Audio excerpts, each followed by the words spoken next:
Olá a todos, caros alunos, caros amigos. Estou a fazer este vídeo para dar sequência a um vídeo que lançámos há pouco tempo com uma edição de uma primeira tertúlia que fizemos numa aula de salsa, no final de uma aula de salsa do Estúdio 8, antes de um curso de bachata. Juntámos uma série de alunos e lançámos um tema para discussão, para partilha de opiniões, para partilha de experiências pessoais, que era o convite e o código social na pista de dança. É óbvio que falámos um bocadinho mais do imaginário da salsa e estamos no Estúdio hoje, estamos ligados ao imaginário da salsa, da bachata, do cha-cha-cha, também da kizomba, e portanto é a partir daí que fizemos essa abordagem, porque outras danças, noutros locais, também têm outras ideias. Eu estou a fazer este vídeo para vos dar um bocadinho a minha perspectiva pessoal, mas também influenciada pela experiência que tenho como professor, como bailador social, também como bailarino, e também como DJ, porque tenho essa possibilidade muitas vezes de observar a pista de dança e observar as pessoas a moverem-se nela e observar tudo o que acontece na gestão do espaço, dos convites, dos olhares, dos abraços. Isso é bastante interessante. Não pretendo dar ideias certas sobre como fazer, como convidar, como ser convidado. Não há uma resposta certa nestes ambientes. Alguns ambientes da dança são um bocadinho mais formais, mais conservadores, como é o caso do tango em algumas situações, mas essa formalidade muitas vezes acaba pura e simplesmente por revelar as relações de forma mais clara, as relações normais que nós temos entre homens e mulheres, que temos na vontade com o nosso corpo, com a dança a par, com a música, e de alguma forma nós temos perspectivas diferentes, vamos à procura de coisas diferentes quando vamos dançar diferentes tipos de dança. Portanto, eu tenho aqui uma pequena cábula, porque isto é uma conversa informal, mas tinha aqui algumas ideias que gostava de falar. Primeiro que tudo, a primeira ideia da não correção. Não há uma forma certa ou errada de convidar. E nós vemos isso junto dos nossos amigos profissionais. Nós partilhamos algumas ideias com a experiência, vamos consolidando formas que funcionam um bocadinho melhor, mas depois cada um tem as suas formas de funcionar, tem os seus objetivos diferentes, mas partimos do princípio que estamos num espaço social, num espaço em que queremos valorizar-nos, colaborar uns com os outros e complementar-nos. E partimos deste pressuposto que os homens em geral convidam as senhoras. Também não é algo que eu defenda, que esteja certo, que esteja errado, e nós estamos a viver um momento de grande mudança nesse sentido, das limitações de género, mas é um acordo, é um jogo que estamos a jogar, que tem limites mais flexíveis, menos flexíveis, e nós podemos brincar com isso, e até é um bom sítio para testar socialmente essas limitações, para provocar, porque é um espaço criativo, um espaço aberto em que podemos fazer isso sem que ponhamos em causa a nossa profissão, sem que ponhamos em causa a nossa imagem. Há uma margem de jogo nesse sentido.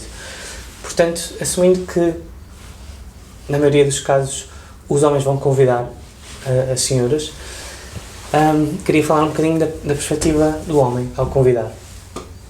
Em meu entender, há algo há uma comunicação não verbal que deve existir independentemente do momento em que se diga: queres dançar comigo, ou que se estende a mão, ou que se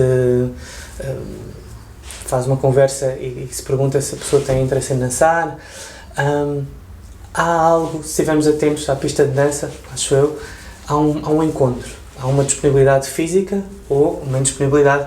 Nem toda a gente está com a mesma disponibilidade, mas conseguimos perceber que, independentemente das pessoas nos conhecerem ou não, que mostram se estão interessadas em abraçar, se não estão interessadas em abraçar. Então isto é uma sugestão que eu faço para os homens, que é, antes de aparecerem de repente e de susto antes de estenderem assim a mão e ocuparem o espaço pessoal da senhora, que poderá querer ou não dançar, ou poderá querer ou não ter que decidir assim tão rapidamente e não se quer sentir pressionada a isso.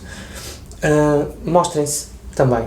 Provavelmente eu fazia muito isso há uns anos atrás, mas mostrem, enquanto dançam, mostrem-se um bocadinho, exponham, não no sentido exibicionista, mas digam, cheguei, percebam como é que as pessoas veem a vossa dança, e muitas vezes eu sinto se as pessoas estão a gostar. Não tem a ver com o nível técnico, sinto se uma senhora consegue apreciar a minha forma de estar, se eu estou bem disposto, se eu estou sorridente, se eu estou a curtir a dança, a curtir a música, e a senhora mostra que se identifica com essa forma de estar. Há toda uma comunicação não verbal que muda, e eu consigo perceber um bocadinho antes até da próxima dança, do próximo convite. Depois, no momento do convite, acho que é importante que seja uma aproximação gradual. Eu avanço um bocadinho, não verbalmente, e percebo se a outra pessoa chegou a esse ponto. E se avançar um bocadinho mais, se a pessoa continuar a avançar, então naturalmente acontece. Depois, a forma como é feito o convite acaba por ser irrelevante. Tive a sorte já numa ou noutra ocasião de começar a dançar com alguém sem falar, sem nada. Uma pessoa que não conhecia. Uma outra vez aconteceu quando há mesmo dança, quando o corpo está a expressar-se e obviamente com o lado visual a funcionar. De qualquer maneira, uma das coisas que falámos na tertúlia era a ideia do homem não convidar sequencialmente, não é? É óbvio que eu sei, tenho 3 senhoras sentadas, lado a lado, e eu sei que aquelas 3 eu gostaria de dançar com elas em situações diferentes, mas o momento que nós vamos criar é um momento único, é um teatro de uma relação entre um homem e uma mulher, ou entre o masculino e o feminino, é um teatro de algo íntimo, e portanto tem que haver um espaço de preparação, tem que haver um silêncio e um afastamento do resto. Portanto, se eu vou convidar uma senhora que não quer dançar comigo e logo de seguida, ao lado, está outra senhora que viu isto e eu convido-a, por muito que eu queira mesmo dançar com a segunda senhora, talvez não seja o mais indicado fazer, porque a senhora vai se sentir um bocadinho posta em causa, vai se sentir uma segunda escolha, como a Raquel disse no vídeo da tertúlia. Portanto, uma das ideias que a Raquel deu foi, então, vamos até o outro lado da pista, onde ninguém nos vê, e vamos escolher dançar com outra pessoa.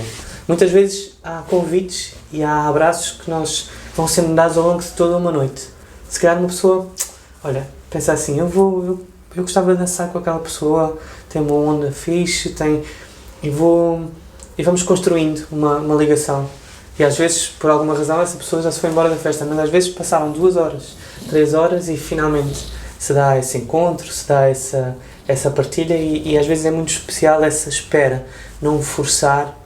Apesar de que, quando eu vou para dançar, eu não me sento. Eu quero dançar o tempo todo e quando é para parar, paro. E sai um bocadinho do espaço comum da pista. Outra questão que é muito importante para mim é sentir...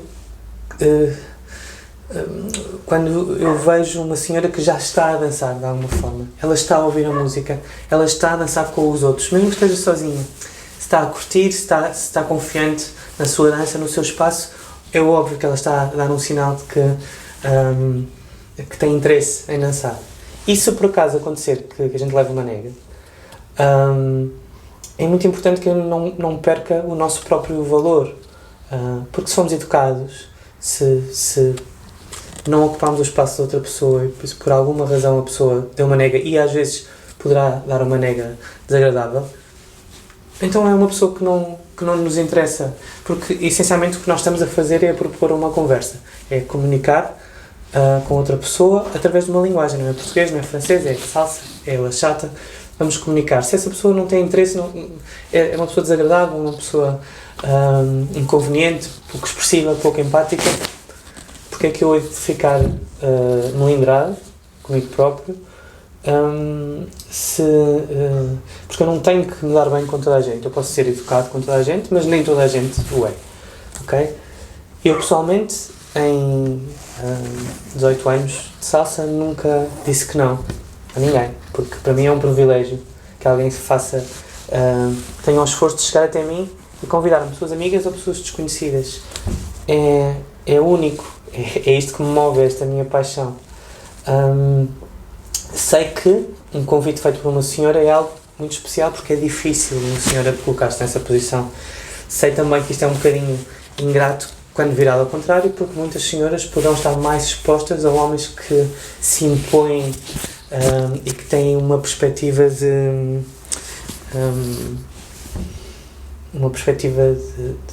dominação, uma ideia um bocadinho diferente daquilo que eu gosto. Outra questão, eu vou ver aqui as caulas, é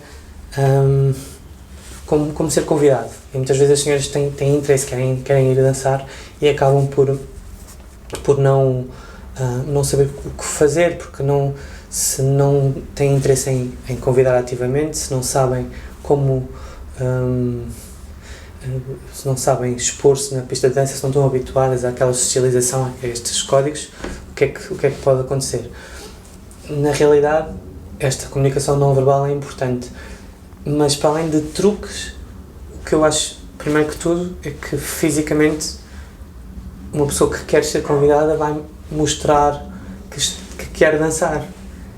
A mim faz um bocadinho de confusão ver uma senhora que está fisicamente ultra tensa, ultra resguardada, em modo de julgamento, e muitas vezes não é por mal, muitas vezes é por uma grande insegurança, mas depois queixar-se que não é convidada por isto e por aquilo, porque a outra tem mini-saia, porque não sei quê, porque é de outra escola, quando na realidade faz toda a diferença.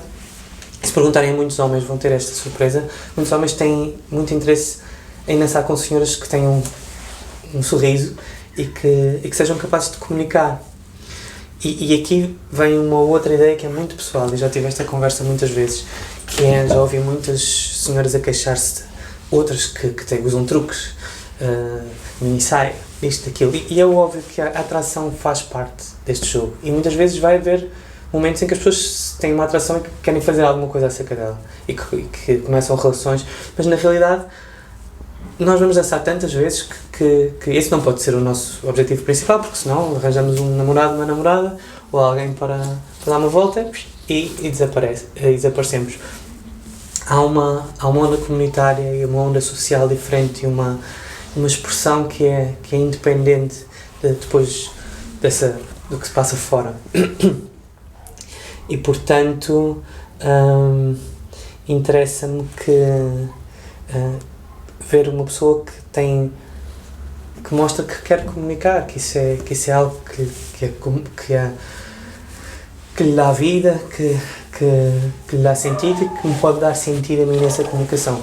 Então, voltando um bocadinho à questão, que é, muitas vezes, a ilusão que se cria de uma senhora que vem ultra produzida, ultra arranjada, não necessariamente que se valoriza, mas uma senhora que vem arranjada às vezes demais, cria uma ilusão, é mesmo uma forma de fingir confiança. Como acontece, muitas vezes a gente vê no reino animal, não é? O macho que vai fazer o pavão, que abre as asas, que se faz maior, que tem cores, é uma forma de criar uma ilusão de confiança. E nós queremos, na realidade, homens e mulheres, queremos dançar com alguém que tenha confiança em si. Nós desejamos essa confiança porque é alguém que tem confiança naquilo que pode dar numa troca, numa conversa interessante, e não alguém que vai estar só a receber. Essa é a minha perspectiva pessoal. Portanto, mostrem que têm algo a dar. E se sentirem por alguma razão que não têm nada para dar, arrisquem, porque na realidade esta diversidade humana, das nossas experiências pessoais, é aquilo que enriquece uma pista de dança. Não é queremos ser iguais só a uma pessoa, aquela senhora que dança daquela forma e da outra. Muitas vezes aquilo que se vê de fora, mais espampanante em termos de técnica, não é o mais interessante. em termos de dança, em termos de comunicação. Se formó la